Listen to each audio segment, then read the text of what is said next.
Bismillahirrahmanirrahim. Pada siang hari ini, secara resmi saya luncurkan program pelaksanaan rekomendasi penyelesaian non-yudisial pelanggaran hak-hak asasi manusia HAM berat di Indonesia. Bismillahirrahmanirrahim. Assalamualaikum warahmatullahi wabarakatuh. Bapak Ibu hadirin dan undangan yang hadir secara fisik maupun virtual, khususnya para korban dan atau ahli waris korban yang saya hormati.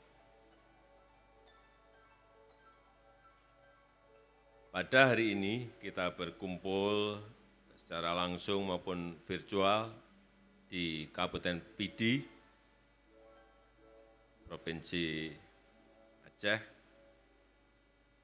Ini untuk memulihkan luka bangsa akibat pelanggaran HAM berat masa lalu, yang meninggalkan beban yang berat bagi para korban dan keluarga korban. Karena itu, luka ini harus segera dipulihkan agar kita mampu bergerak maju. Dan pada awal bulan Januari yang lalu, saya telah memutuskan bahwa pemerintah menempuh penyelesaian non-yudisial yang fokus pada pemulihan hak-hak korban tanpa menegasikan mekanisme yudisial. Dan hari ini kita bersyukur, alhamdulillah, bisa mulai direalisasikan pemulihan hak-hak korban pelanggaran HAM yang berat di 12 peristiwa, yang sekaligus menandai komitmen bersama untuk melakukan upaya-upaya pencegahan agar hal serupa tidak akan pernah terulang kembali di masa-masa yang akan datang. Saya mendapatkan laporan dari Bapak Menko Polhukam bahwa korban dan keluarga korban di Aceh telah mulai mendapatkan pelatihan-pelatihan untuk meningkatkan keterampilan kerja, jaminan hak untuk kesehatan, jaminan keluarga harapan, dan perbaikan tempat tinggal, serta pembangunan fasilitas lainnya. Kemudian pada siang hari ini juga hadir 2 orang dari Rusia dan juga dari Ceko, yaitu Bapak Suryo Martono, ini dari Ceko, dan juga Bapak Sudaryanto Priyono dari Rusia. Boleh naik ke panggung, Pak? Beliau ini datang jauh dari Ceko dan dari Rusia.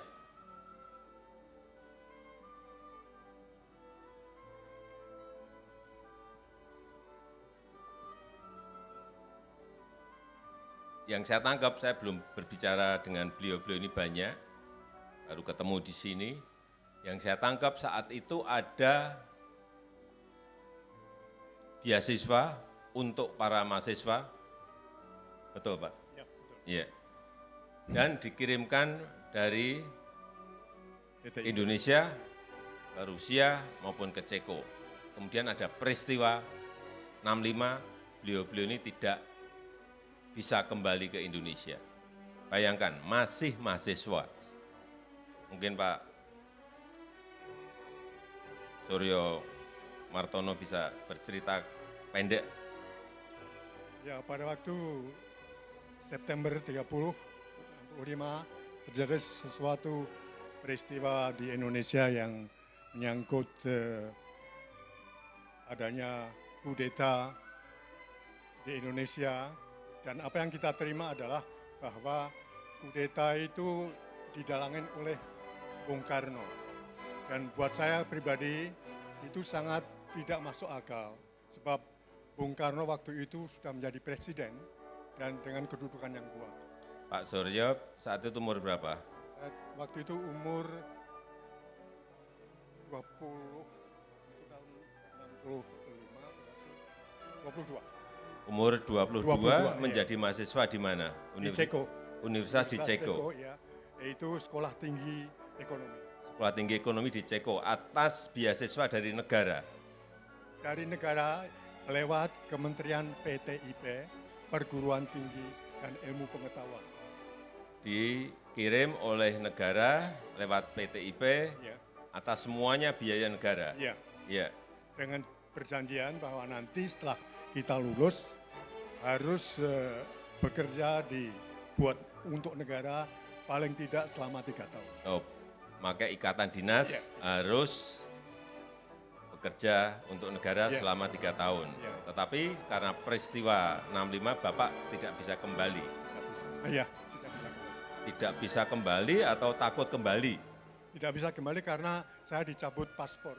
Saya dan 16 teman-teman di PPI Cekoslowakia waktu itu Dicabut semua paspornya. dicabut semua karena kita tidak mau menandatangani persetujuan atas terbentuknya pemerintahan Yang baru. yang baru. Oh, iya. Kemudian Pak Suryo Martono sekarang umur berapa? Dulu Saya- umur 22, sekarang umur berapa? 80. 80. Ya, bulan Desember. Kelihatan masih 40. Terima kasih. Pak Sudaryanto dulu juga sama, dikirim oleh negara dari beasiswa. Saya dikirim oleh oleh Departemen Koperasi dan Transmigrasi Indonesia. Dikirim oleh Departemen Koperasi. Ya, kemudian menjadi mahasiswa di Institut Koperasi Moskow. Sekolah di Institut Koperasi Moskow. Ya, atas beasiswa pemerintah Uni Soviet. Oh, yang memberikan beasiswa pemerintah Soviet. Ya. Oke. Terus Terus setelah terjadi peristiwa 65? Karena saya tidak memenuhi syarat screening, pada itu dilakukan karena di sana ada poin bahwa harus mengutuk Bung Karno. Ini saya yang langsung tidak saya terima dan akhirnya dalam seminggu sesudahnya saya menurut surat pemberitahuan bahwa paspor saya sudah dicabut dan saya kehilangan kewarganegaraan. Kemudian Bapak sampai sekarang tinggal di Rusia, Ya. di Moskow. Ya, sesudah itu saya mendapat jaminan dari pemerintah Uni Soviet untuk tetap belajar dan menyelesaikan pelajaran di sana, kemudian dikasih pekerjaan sampai sekarang.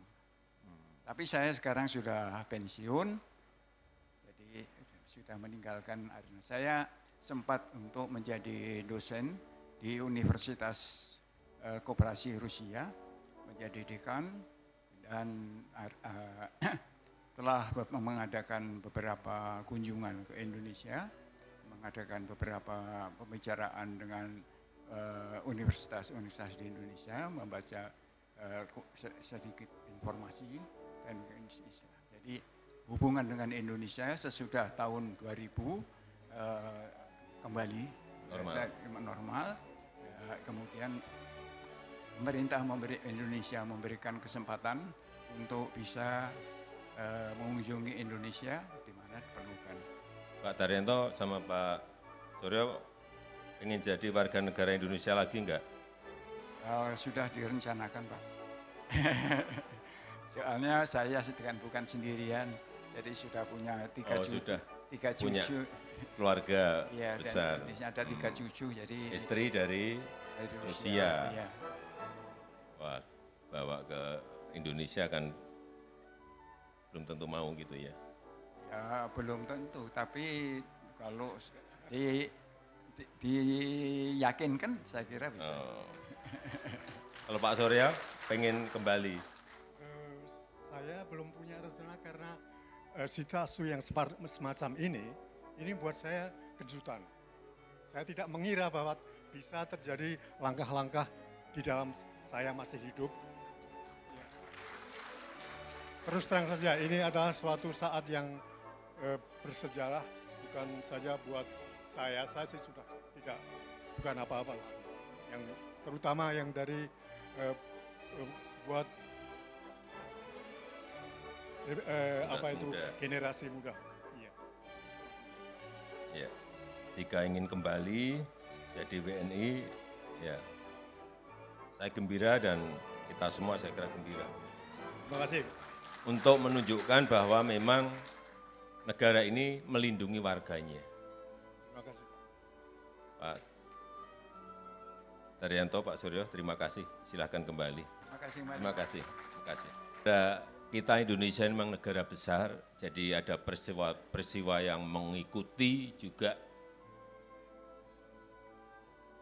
Kadang-kadang peristiwanya baik, tetapi juga ada yang tidak baik. Dan saya kira normal di negara-negara lain juga pasti memiliki sejarah-sejarah seperti itu. Oleh sebab itu, sekali lagi, pemerintah memiliki niat yang tulus atas rekomendasi dari BPHAM untuk menyelesaikan pelanggaran hak asasi manusia berat di negara kita Indonesia. Dan kepada para korban atau ahli waris korban, saya mengucapkan terima kasih atas kebesaran hati Bapak, Ibu, dan saudara-saudara sekalian untuk menerima proses ini setelah melalui penantian yang sangat panjang. Saya yakin tidak ada proses yang sia-sia. Semoga awal dari proses yang baik ini menjadi pembuka jalan bagi upaya-upaya untuk menyembuhkan luka-luka yang ada. Awal bagi terbangunnya kehidupan yang adil, damai, dan sejahtera di atas pondasi perlindungan dan penghormatan pada hak-hak asasi manusia dan kemanusiaan.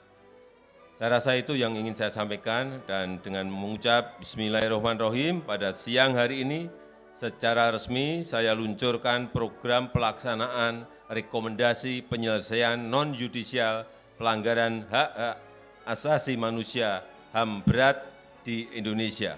Terima kasih. Wassalamualaikum warahmatullahi wabarakatuh.